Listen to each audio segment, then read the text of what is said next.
Praise the lord. సామెతలు 18వ అధ్యాయం. వేరుండగోరువాడు స్వేచ్ఛానుసారముగా నడుచువాడు, అట్టివాడు లెస్సైన జ్ఞానమునకు విరోధి. బుద్ధిహీనుడు వివేచనయందు సంతోషింపక తన అభిప్రాయములను బయలుపరచుటయందు సంతోషించును. భక్తిహీనుడు రాగానే తిరస్కారము వచ్చును, అవమానము రాగానే నింద వచ్చును. మనుష్యుని నోటి మాటలు లోతు నీటి వంటివి, అవి నది ప్రవాహము వంటివి, జ్ఞానపు ఊట వంటివి.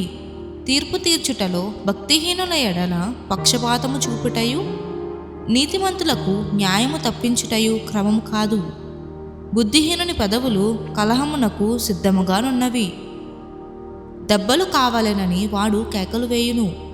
బుద్ధిహీనుని నోరు వానికి నాశనము తెచ్చును, వాని పెదవులు వాని ప్రాణమునకు ఉరి తెచ్చును. కొండిగాని మాటలు రుచిగల భోజ్యములు, అవి లోకడుపులోనికి దిగిపోవును. పనిలో జాగు చేయువాడు నష్టము చేయువానికి సోదరుడు. యెహోవా నామము బలమైన దుర్గము, నీతిమంతుడు అందులోనికి పరుగెత్తి సురక్షితముగా నుండును.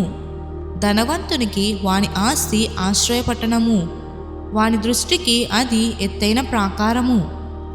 ఆపత్తు రాకమునుపు నరుని హృదయము అతిశయపడును, ఘనతకు ముందు వినయముండును.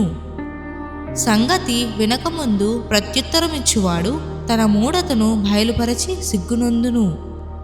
నరుని ఆత్మ వాని వ్యాధి నోర్చును, నలిగిన హృదయమును ఎవడు సహింపగలడు?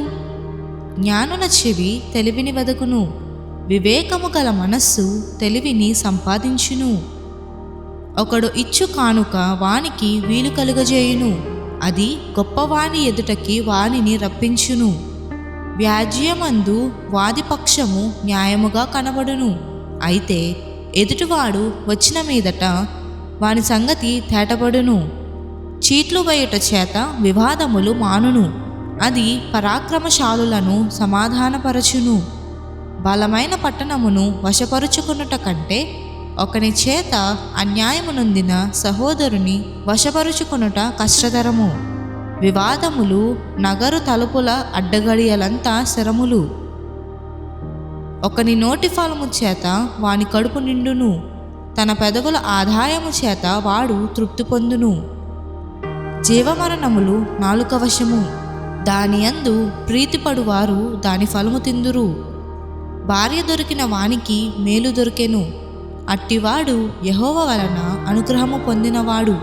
దరిద్రుడు బతిమాలి మనవి చేసుకొనును, ధనవంతుడు దురుసుగా ప్రత్యుత్తరమిచ్చును.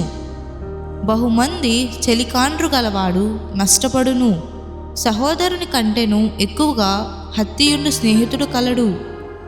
దేవుడి చిన్న వాక్యం దీవించునుగాక. ఆమేన్.